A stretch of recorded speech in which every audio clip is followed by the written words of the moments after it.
Baik, selamat pagi. Perkenalkan, nama saya Iputu Artoya dari kelas SI 03 dengan NIM 20121593. Di sini saya ingin mempresentasikan proposal pada mata kuliah Metopen. Di sini saya mengambil judul analisis perbandingan metode SAW dan TOPSIS dalam sistem pendukung keputusan untuk pemilihan penerima beasiswa KIP di Universitas Amikom Yogyakarta. Langsung saja saya ingin presentasikan dari abstrak atau intisari. Dalam sistem pendukung keputusan untuk pemilihan penerima beasiswa KIP bertujuan untuk meningkatkan efektivitas dan efisiensi dalam proses seleksi penerimaan beasiswa KIP di Universitas Amikom tersebut. Penelitian ini akan membandingkan kelebihan dan kekurangan dari metode serta efektivitas dan efisiensi penggunaannya dalam sistem pendukung keputusan untuk pemilihan penerima beasiswa KIP. Hasil dari penelitian ini terdapat membantu dalam menyeleksi calon penerima beasiswa KIP dengan lebih objektif dan akurat. Lalu langsung ke bab 1, pendahuluan, latar belakang di sini. Pengambilan keputusan merupakan tindakan yang harus dilakukan dengan efektif dan efisien dalam semua bidang, tak terkecuali bidang pendidikan. Dalam suatu lembaga pendidikan sering dihadapkan dengan permasalahan bagaimana cara untuk menentukan kriteria siswa yang layak untuk mendapatkan beasiswa KIP karena keterbatasan ekonomi keluarga mereka. Beasiswa ini merupakan bantuan berupa potongan biaya pendidikan, tempat tinggal, dan lain sebagainya.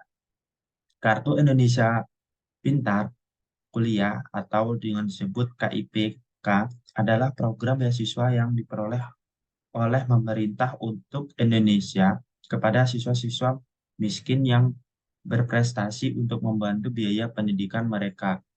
Program ini juga diberikan kepada mahasiswa yang memenuhi kriteria tertentu, seperti mahasiswa yang berasal dari keluarga kurang mampu dan memiliki prestasi akademik yang baik.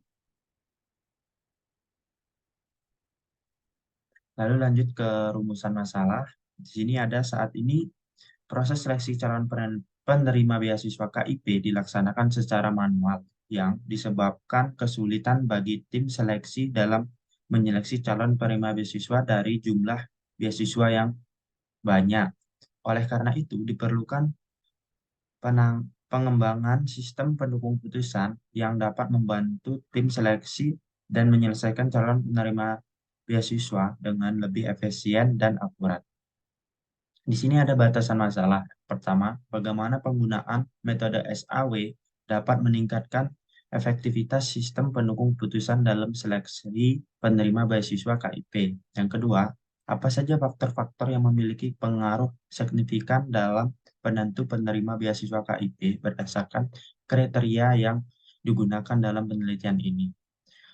Lalu lanjut tujuan penelitian. Yang pertama, menyediakan sistem pendukung keputusan untuk seleksi penerima beasiswa KIP menggunakan metode SAW. Yang kedua, menganalisis kriteria-kriteria yang digunakan dalam sistem penerima beasiswa KIP, termasuk indeks prestasi kumulatif IPK, penghasilan orang tua, tanggung jawab orang tua, semester, dan prestasi ekstrakurikuler. Manfaat penelitian di sini ada 3. Yang pertama, memberikan alternatif metode yang dapat digunakan dalam sistem pendukung keputusan untuk pemilihan penerima beasiswa KIP. Yang kedua, menambah wawasan dan pengetahuan mengenai metode SAW dan TOPSIS dalam sistem pendukung keputusan.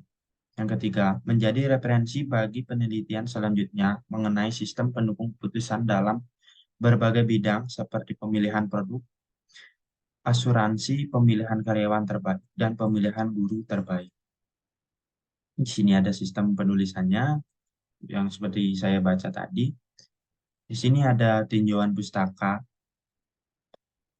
atau studi literatur.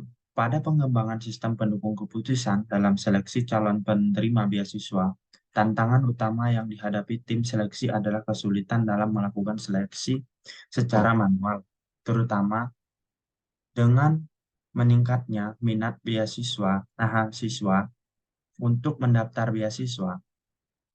Proses manual membutuhkan waktu yang lama, rentan terhadap subjektivitas, dan dapat menyebabkan kesalahan dan ketidakadilan dalam pengambilan keputusan. Salah satu metode yang digunakan dalam penelitian ini adalah AHP. Penelitian ini mengidentifikasi 5 kriteria yang digunakan dalam seleksi calon penerima beasiswa, yaitu indeks prestasi kumulatif atau IPK, penghasilan orang tua, tanggungan orang tua, semester, dan prestasi ekstrakurikuler. Namun, terdapat kemungkinan bahwa faktor-faktor lain juga relevan dalam mengevaluasi kebutuhan dan kelayakan calon penerima beasiswa. Lalu langsung saja saya mau ingin membacakan di sini hasil penelitian dan perbandingan penelitian dari jurnal yang saya bikin. Di sini hasil penelitian. Penelitian ini menggunakan 5 kriteria, yaitu indeks prestasi, kumulatif IPK, penghasilan orang tua, tanggungan orang tua, semester, dan prestasi ekstrakurikuler untuk mencari mahasiswa yang mendapatkan beasiswa. Lalu perbandingan penelitiannya. Pada penelitian ini sebelumnya tidak diimplementasikan ke dalam bentuk aplikasi dan menggunakan metode SAW. Sedangkan pada penelitian ini diimplementasikan ke dalam bentuk aplikasi web serta metode yang digunakan adalah TOPSIS. Lalu yang kedua, hasil penelitian ini menunjukkan bahwa sistem pendukung keputusan (SPK) yang dikembangkan menggunakan metode perhitungan manual sebesar 90%. Nah, di sini perbandingannya, pada penelitian ini sebelumnya tidak diimplementasikan ke dalam bentuk aplikasi dan metode yang digunakan adalah SAW dan TOPSIS. Pada penelitian ini diimplementasikan ke dalam bentuk aplikasi web serta metode yang digunakan adalah TOPSIS.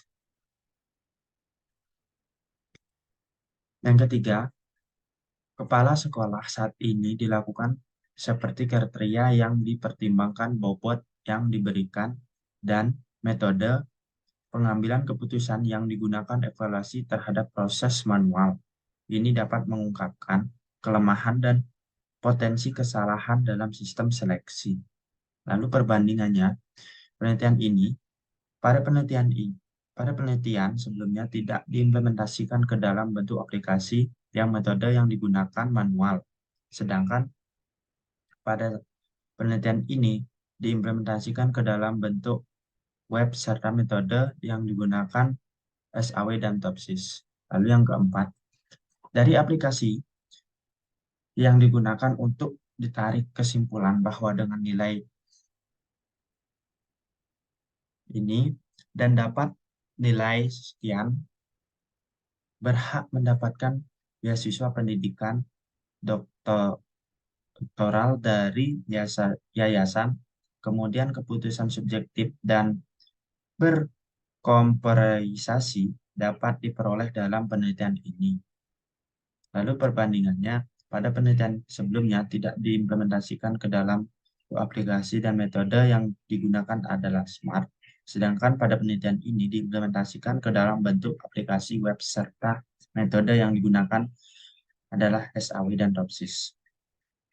Lalu yang kelima, hasil yang didapatkan dari 320 mahasiswa yang menggunakan metode TOPSIS didapatkan 291 pendaftar yang lulusan memiliki skor lebih dari 0,85.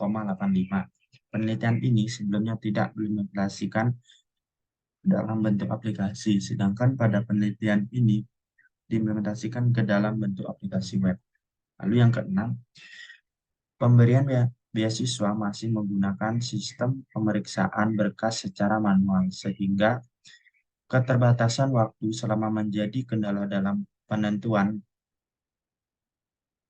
penerima beasiswa dan kesulitan dalam mengambil keputusan. Lalu perbandingannya, pada penelitian ini sebelumnya tidak dilakukan perhitungan CPI dalam diterapkan ke dalam sistem, sedangkan pada penelitian ini dilakukan perhitungan topsis terlebih dahulu sebelum diimplementasikan ke dalam sistem.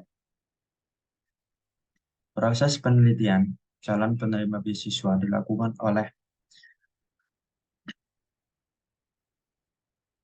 oleh panitia secara langsung dan masih dilakukan secara manual, sehingga kemungkinan dibuatkan suatu sistem pendukungan keputusan penerima beasiswa di bidik misi menggunakan metode SMART berbasis web. Lalu perbandingannya, pada penelitian ini sebelumnya tidak diimplementasikan ke dalam bentuk aplikasi dan metode yang digunakan adalah SMART. Sedangkan pada penelitian ini diimplementasikan ke dalam bentuk aplikasi web serta metode yang digunakan adalah SAW dan TOPSIS.